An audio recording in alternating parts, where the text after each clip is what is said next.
something new, uh, other than you probably didn't learn about imaginary numbers when you did these. So some of these you'll simplify down and actually have eyes involved in them. But other than that, we've done quadratic equations before. We've done it in algebra, we've done it in geometry as well. Okay, so you need to have the form where everything's moved to one side so that it is equal to 0. So that's the first step. Okay, so if they in the equations have it separated and the c's on the other side, then you need to move it over. Okay, so we want it in this format. We need to know what the a is, so it's always in front of the x squared. We need to know what the b is, that's always in front of the x, and then we need to know the whole number that is there.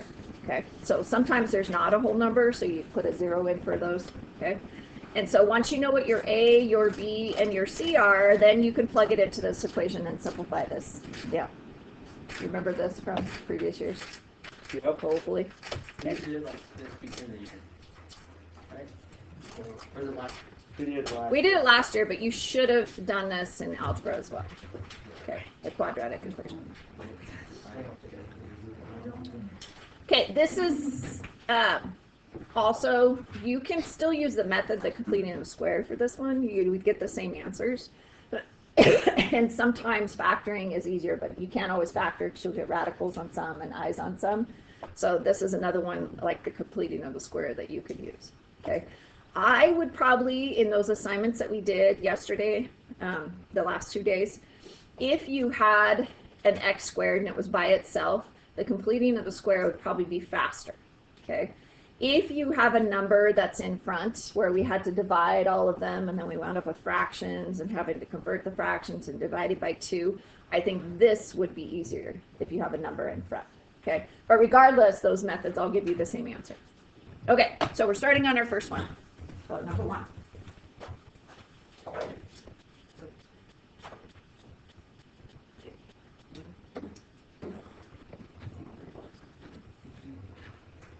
Okay, so we want to have it in this format, okay? So everything's to one side, so it's equal to 0, which we do, okay? So now we're looking at this equation, and we need to know what's in front of the x squared, what's in front of the x, and then the number that is by itself. Okay, so the a in this equation is what? 1. What is the b? Negative 1. Okay, what is the c? Okay, so now we're plugging it into negative b plus or minus b squared minus 4 times a times c, and all of you need a calculator if you don't know what. Okay, I'm sorry if some missing because the SATs, they all came and robbed me, so.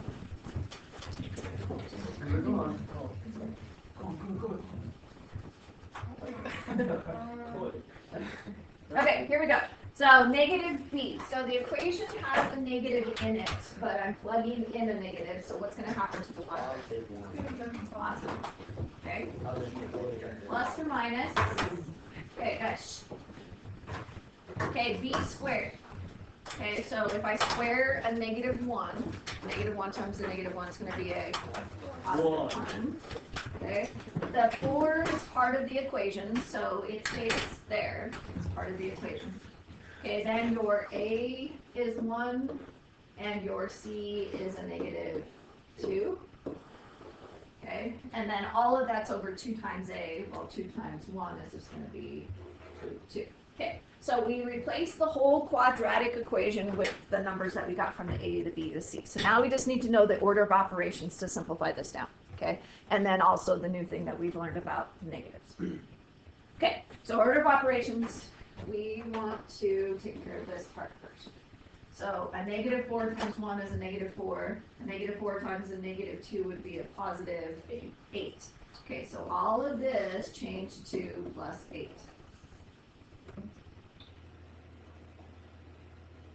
Okay, so now I'm still simplifying. The radicals kind of like parentheses. You need to simplify everything underneath it before you take the square root. Okay, so now I'm going to go 1 plus 8, which is 9. What is the square root of 9? 3. Okay, so all of this would become 3. Okay, simplify that.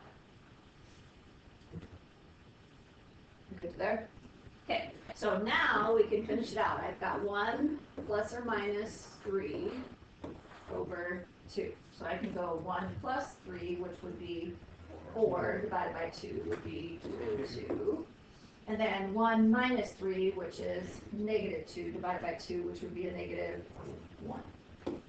Okay, so again, you probably could have, if you noticed, okay, what are your factors of 2 that subtract to give you 1?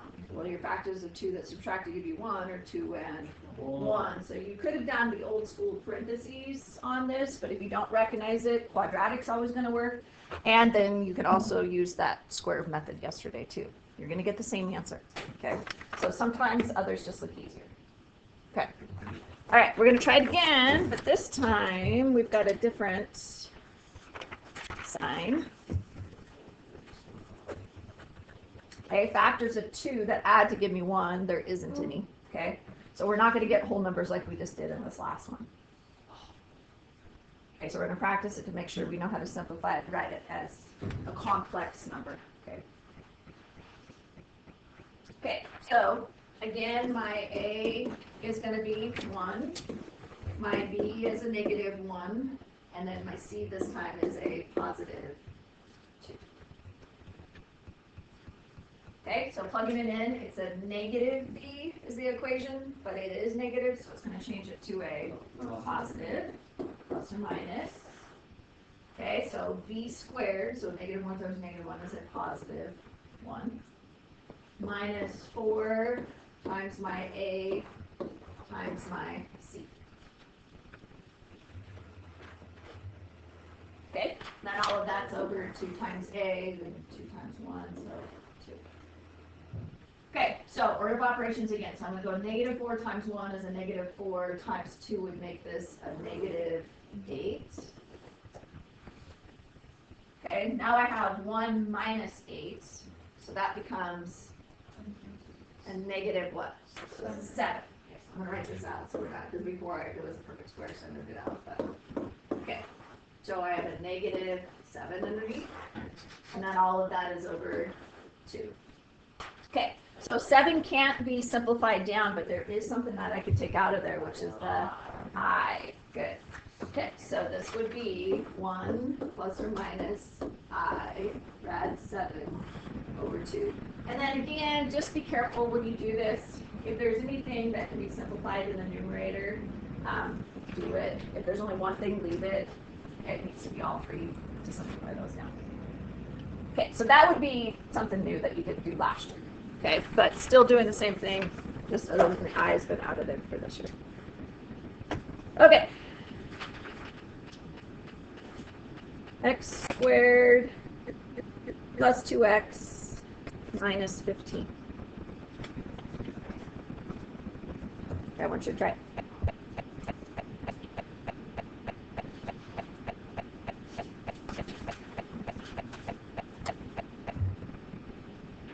And this will be number 3, sorry.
How do we do? Good? Okay, so this is another one. What are my factors of 15 that subtract to give me 2, 5, and 3, right? And if you set those equal, then you'd be able to move them over, okay? If I did my method from yesterday, just to keep this in our mind, what do I do there? Divide by 2. So if I divide by 2, then this would be x plus 1, that's squared, right? Okay, what do I put here? 1, because we're squaring whatever that number is. So that would be 1. But what I do on one side, I got to do the other side, right? 4. Okay, so now I have this equals 16, right? Square root of that. Get rid of that. So x plus 1 equals a positive and a negative 4. And the key thing will just, don't forget your positive and your negative. Okay, so if I move the 1 over, right, to be a negative 1 plus or minus 4. So that gives me 3. That gives me negative 5. So whatever method you're feeling more comfortable with, especially if you can't factor, you're going to get the same answer. These are just two different methods. Okay, so when next year he says use the quadratic, you're going to know how to do that. Or completing the square, you're going to know how to do that. Okay, you're going to get the same answer. It's just different methods to get there. Okay, 1 just because it's a little bit different, and then we'll have 2 try it for you, and then we're done.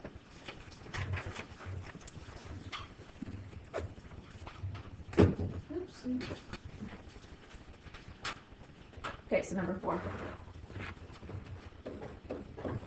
Okay, so if you remember from yesterday, I said we don't want to. It's not wrong. It's just more negatives to have to worry about. This one, we don't want to move the x squared to the other side. Okay, and the reason being is now that would put it down at the bottom in the denominator. It means you would have to multiply by a negative. So 2 times the negative 1, because that's your a, right? If I moved it to the other side. We don't want to have to do that. So we're going to try to avoid doing that. So we're going to move everything else to the right side. I know you got to move 2 more things, but you don't want to mess up with negatives. Okay, so everything needs to be moved to one side so it's equal to 0. So it will change it to a positive 5x and a negative 2. Good? Okay, so my A is 1, my B is 5, and my C is negative 2. Are there any factors of 2 that subtract to give me 5? No, so we know we can't do the 2 parentheses thing. So it's either going to be quadratic or the other one, okay?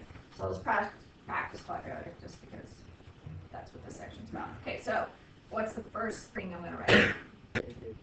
Negative 5, because it's B, right? And the equation is negative. Okay, underneath the radical, first thing is 25b squared. Okay. Then 4 times. Okay. And then all of that's over just 2, right? But if we would have moved this over, it would have been a negative 2 that we'd have to worry about dividing into those. Okay, so 4 times 1 is 4, times 2 is 8. Okay, and it's going to change it to a positive 8. Okay, and now we're adding that to 25, 33. Okay, so I've got negative 5 plus or minus 33 over 2. Anything going to be able to come out of that? No, 311. We're done. Okay. That one wasn't very long because there wasn't anything to simplify. And that was probably faster than doing the divide by 2, divide by 2.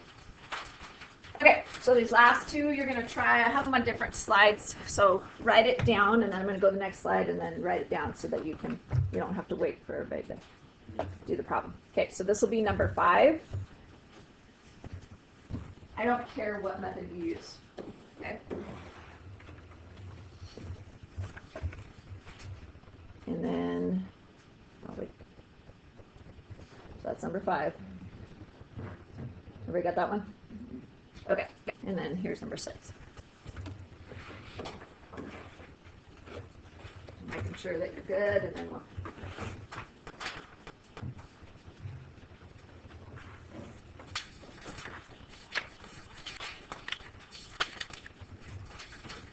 Yeah, I don't care what method you use.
Go back. Yeah.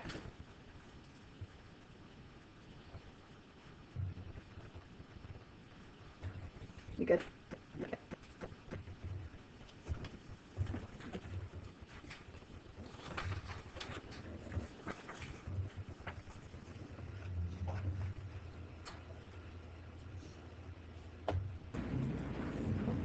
Okay, how do we do on 5? Good on 5? Okay, so this would probably not be one that I would use the square method, just because you don't want to have the 2 in front. So you'd have to divide by 2, divide by 2. It's just a lot of extra steps. So I would probably choose to use a quadratic, because there's your A, your B, your C, plug it in, you know, it's not a whole lot of extra. It's not wrong, you would still get the right answer. It's just going to be more to work with if you complete the square. Okay? All right, then number 6. Good on that one?